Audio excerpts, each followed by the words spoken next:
Hi everyone. Today I'm going to give you my top 5 tips to get paid in full and on time. Hi, I'm Alex Martin. I'm a commercial litigation specialist and these are my no-bull legal tips for business owners. Okay, so let's get into it. Tip number 1. This is the most obvious one and also the most powerful, and that is get paid up front. Right, if you can get paid in full up front, then you'll never be chasing any debts again. Now, it might be that you can't get all of your clients or customers to pay you up front, but you might be able to get some of them to pay up front, or pay some deposit, or pay for materials before you start the job. Whatever it is, if you can get some portion paid up front, then it'll make a big difference to your cash flow. Tip number 2, make sure you bill or invoice early and often. So if you finished a job on the 2nd of the month, don't wait till the end of the month, invoice it on the 2nd of the month. It'll start your debt recovery cycle earlier, and customers are more likely to pay right after you've finished the work or delivered the goods.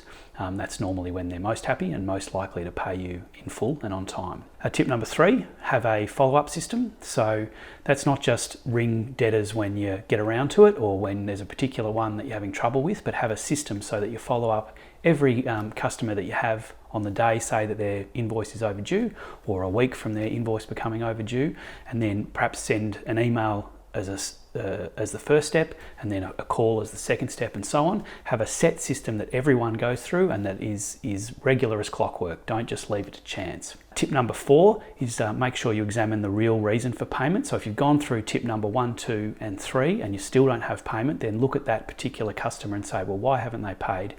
There's only 2 real reasons that people don't pay. One is they're not happy with the goods and services, and the other is that they don't have the money. So if there's a real reason for non-payment, then address that. And if they don't have the money, then we've got to look at a payment plan or some other arrangement. And tip number 5, if you've gone through tip 1, 2, 3, and 4 and you're still not paid, is take legal action.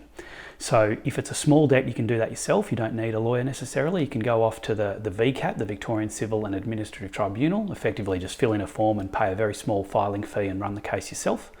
If it's a bigger debt, I'd recommend that you go to the Magistrates Court, or a very large debt to the County Court or the Supreme Court. You will need a lawyer to do that, but most cases a lawyer will send a demand first, and 25-30% of demands result in payment, and then if they can't get paid, they'll issue a proceeding, and then a lot of cases settle when a proceeding's issued as well, and then if that doesn't work, then it'll go to a mediation, and then again a lot of cases settle at a mediation. All right, that's my 5 top tips. Thanks for listening, and if you've got any questions, please message me directly.